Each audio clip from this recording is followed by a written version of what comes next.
Dear Taurus, welcome to your August 2022 General Tarot reading. It's Raina here.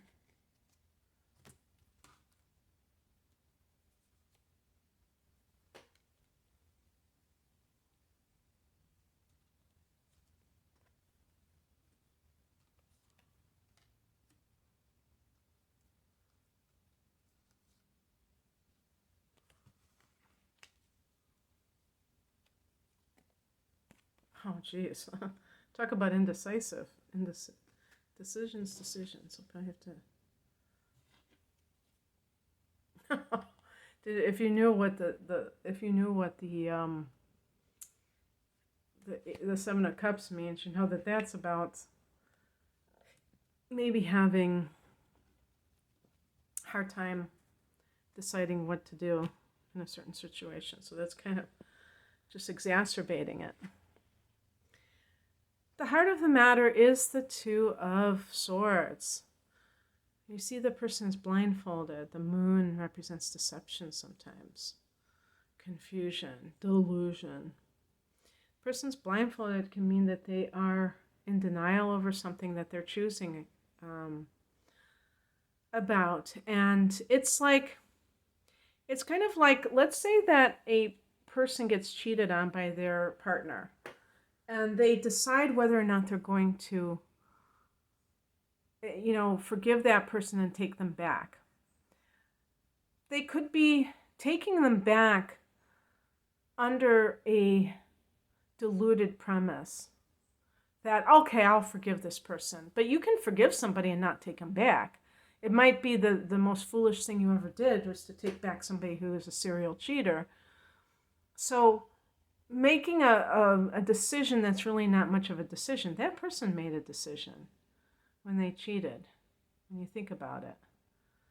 And acting as if you're the one in the driver's seat, that you're going to decide what to do about this situation, might be a tad delusional. I'm not saying that this is what's happening to you. I'm giving you an example of what the blindfold can represent, is that sometimes people make a decision under false pretenses.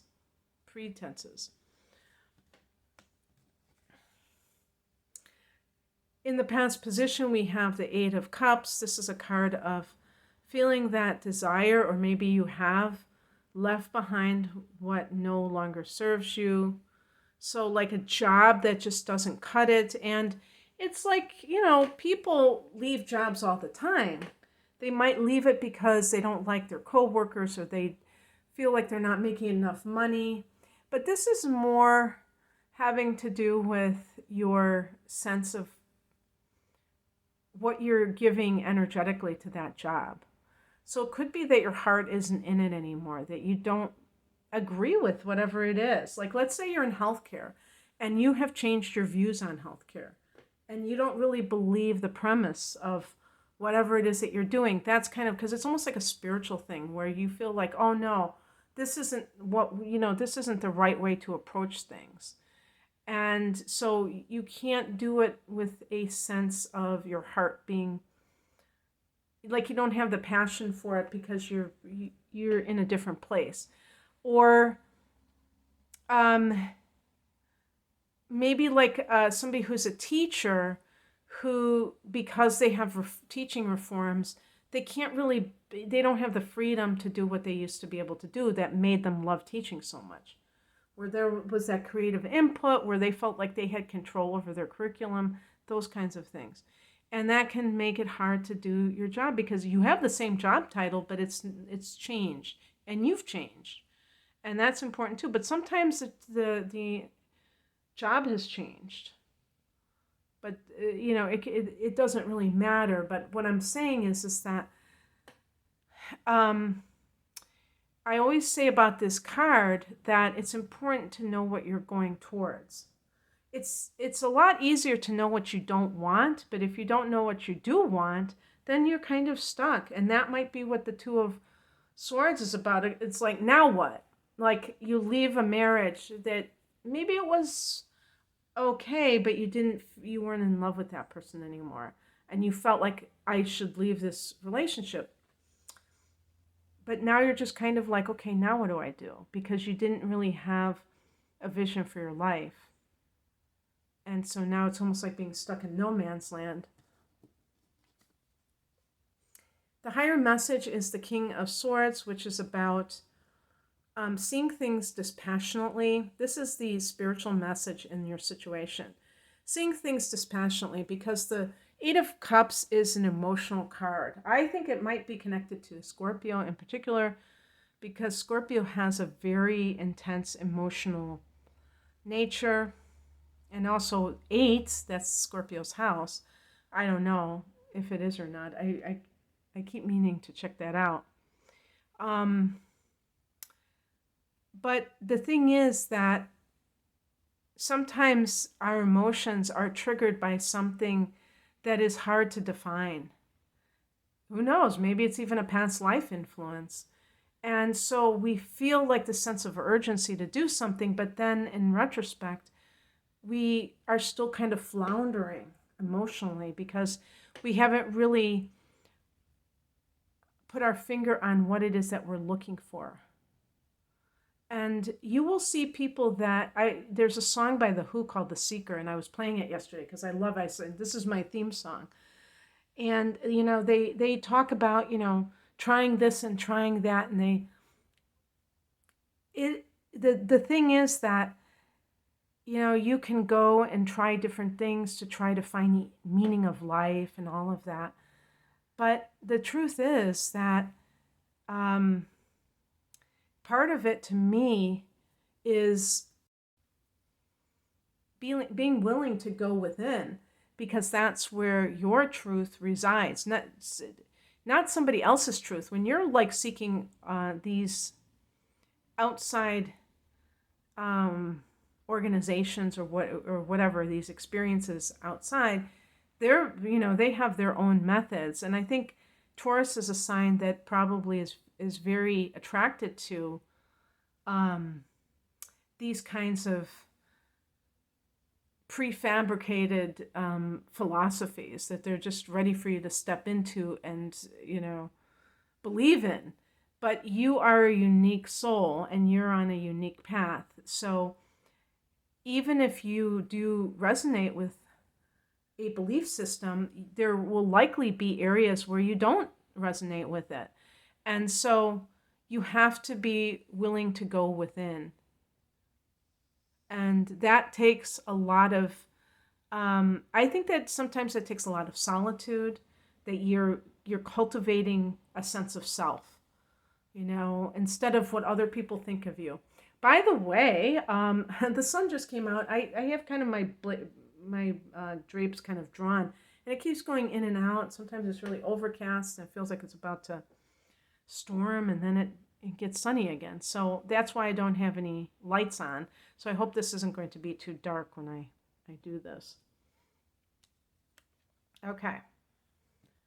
So what crosses you is a strength card, and you may be feeling vulnerable. You may feel not at your best for whatever reason. Remember that the eclipses have been falling in your sign and Scorpio, and so some of these may fall in the 7th house of committed partnership, and therefore they can create a lot of things happening that may feel very a little bit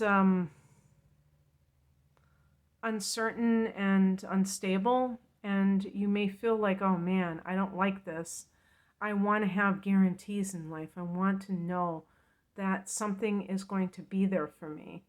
That the strength card, because you're a fixed sign, not having that kind of predictability, especially Uranus in your sign as well, Taurus, can make you feel like everything's out of control, and that can make you feel a little bit insecure. So maybe that's why I'm getting all of these kind of cards that are a little bit uncertain, or kind of having indecisive, I guess you would say. because you really don't know where you stand, because things are kind of seem like they're all over the place. Well, you know what? Part of that is letting go of resistance. If you don't need things to be in place, then it won't be that big of a deal. But people tend to want guarantees in life. And it's funny, I've said this before, but it bears repeating, that when I get do private readings, this is like usually, this is astrology usually, where somebody, I haven't had this recently, I don't think, but I used to get this quite a bit. Well, sometimes. And they'd say, okay, I want to know this, like a laundry list of things that they wanted to know. And I said, I don't answer yes or no questions. They're invariably, they are fixed signs. So either they're Taurus, Scorpio, Aquarius, or Leo, because they want guarantees. And I said there are no guarantees. And you don't have to feel anxious about that. You can actually feel good about that, because there's more opportunity to change course, to jump timelines, what you thought was your trajectory doesn't have to be. But the world will tell you differently sometimes, and you have to be willing to challenge that. So what's coming in, the Two of Pentacles,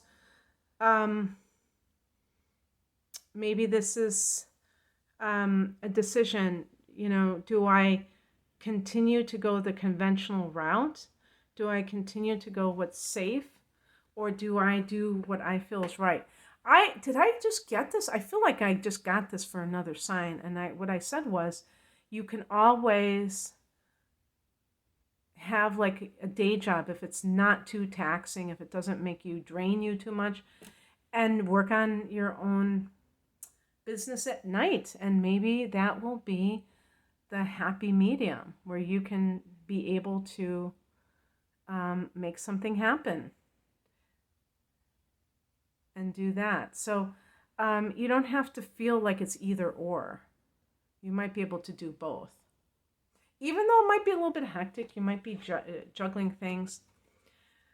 The outcome is Seven of Cups. This can be a lot of choices that you generate from what you're doing, but you're not sure which one is the right one. And if you don't feel drawn to anything in particular, then maybe none of them are. Don't mistake quantity for quality. Also, the thing that may seem on the surface, the bright, shiny object, may not be all that's cracked up to be. So, like for instance, for Taurus, a lot of times you're lured by money, and that may be not,